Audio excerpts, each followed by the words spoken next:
നമസ്കാരമുണ്ട്. സ്ത്രീകൾക്ക് സൗജന്യ യാത്ര അനുവദിക്കുകയും ചെയ്യണം, എന്നാൽ KSRTC നഷ്ടത്തിലാവാനും പാടില്ല. ഇതല്ലേ നിങ്ങളുടെ ആശങ്ക? ഈ ആശങ്കയ്ക്ക് ഒരു പരിഹാരമായിട്ടാണ് ഞാൻ വന്നിരിക്കുന്നത്. എൻ്റെ ഒരു സൂപ്പർ ഐഡിയ ഉണ്ട്. അതായത് ഒരു ഭാര്യയും ഭർത്താവും KSRTC ബസ്സിൽ കയറി എന്ന് വിചാരിക്കുക.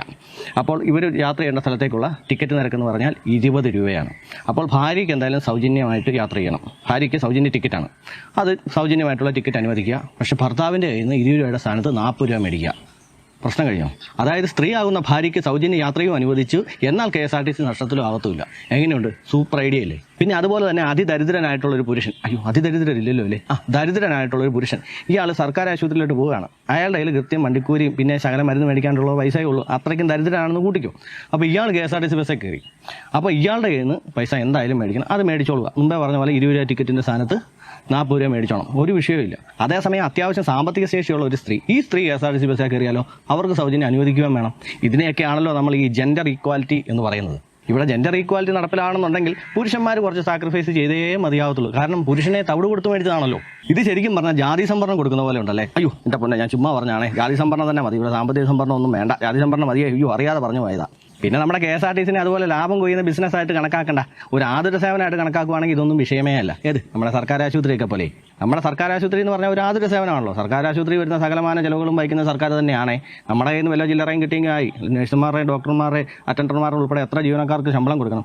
ആശുപത്രിയുടെ മെയിൻ്റനൻസ് ചിലവുകൾ വേറെ, പിന്നെ ആശുപത്രി ഉപകരണങ്ങൾ, ഇതിൻ്റെയൊക്കെ ചിലവുകൾ എന്നൊക്കെ പറഞ്ഞ് നമ്മൾ ഉദ്ദേശിക്കുന്നൊന്നുമല്ല. അപ്പോൾ അതെല്ലാം വഹിക്കുന്നത് സർക്കാർ തന്നെയാണ്.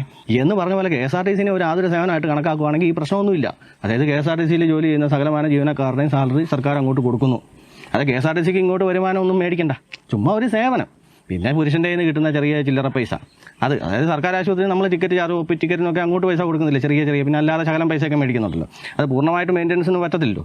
എന്ന് പറഞ്ഞ പോലെ പുരുഷൻ്റെ കയ്യിൽ നിന്ന് കിട്ടുന്നത് ചെറിയ ശനം, ഒരു ടയർ മാറാനോട്ടോ ഓയിൽ മാറാനോട്ടോ എന്നൊക്കെ തികയോന്ന് എനിക്കറിയത്തില്ല. ടയറിനൊക്കെ എനിക്ക് തോന്നുന്നു 10-30,000 രൂപ കണ്ടാന്ന് തോന്നി. എത്ര ബസ്സുണ്ട് ഇതിൻ്റെ എല്ലാം മാറണ്ടേ? തികഞ്ഞെന്ന് പറയാം. അപ്പം അങ്ങനെ അങ്ങ് കരുതി വെച്ചാൽ മതി.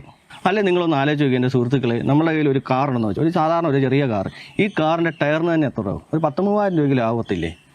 അതായത് അത്യാവശ്യം ക്വാളിറ്റിയുള്ള ടയറിന് 13,000 രൂപ ആവും. പിന്നെ അതിന് എന്തുമാത്രം മെയിൻ്റനൻസ് നടക്കുന്നത്? കൂളൻ്റ് തൊട്ട്, എഞ്ചിൻ ഓയിൽ തൊട്ട്, ബ്രേക്കിൻ്റെ തൊട്ട്, ബ്രേക്ക് ലൈനർ തൊട്ട്, എന്തെല്ലാം പ്രശ്നങ്ങൾ. അതേ ഇപ്പോൾ മഴയാണ് വരുന്നത്. ഇനിയിപ്പോൾ അതിൻ്റെ വൈപ്പർ ബ്ലേഡ് ഉൾപ്പെടെ മാറണം. അങ്ങനെ എന്തെല്ലാം മെയിൻ്റനൻസ് ഉണ്ട്. ഒരു കാർ കൊണ്ട് നടക്കണമെങ്കിൽ എത്ര രൂപയുടെ ചിലവുണ്ടെന്നറിയോ? അപ്പോൾ ഒരു എത്രയും വലിയ ബസ് കൊണ്ട് നടക്കണമെന്നുണ്ടെങ്കിൽ ഒരു ബസ്സിന് തന്നെ എന്തുമാത്രം രൂപ വേണം.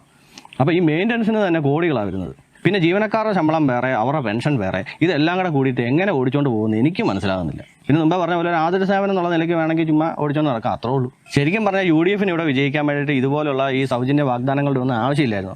അവരല്ലാതെ തന്നെ വിജയിച്ചുകൊണ്ടാണ്. എന്ത് കാര്യത്തിനാണോ KSRTC ബസ്സിൽ ഈ സൗജന്യ യാത്ര എന്നൊക്കെ പറഞ്ഞത്? പിന്നെ ഞാൻ വേറെ 1000 രൂപ എങ്ങാണ്ട് വിദ്യാർത്ഥികൾക്ക് കൊടുക്കുന്നുണ്ടെന്നോ, എൻ്റെ ആശാ വർക്കർമാർക്ക് ഇത്ര, അതൊക്കെ കൊടുത്തോട്ടെ. പക്ഷെ അല്ലാതെ ഈ സൗജന്യം എന്ന് പറഞ്ഞ പരിപാടികളൊക്കെ എന്തിനാണെന്ന് മനസ്സിലാകുന്നില്ല. അല്ലാതെ തന്നെ UDF ഇവിടെ വിജയിക്കുമായിരുന്നേ. ഭരണവിരുദ്ധ വികാരം എന്ന് പറഞ്ഞാൽ അതുപോലെയുണ്ട്.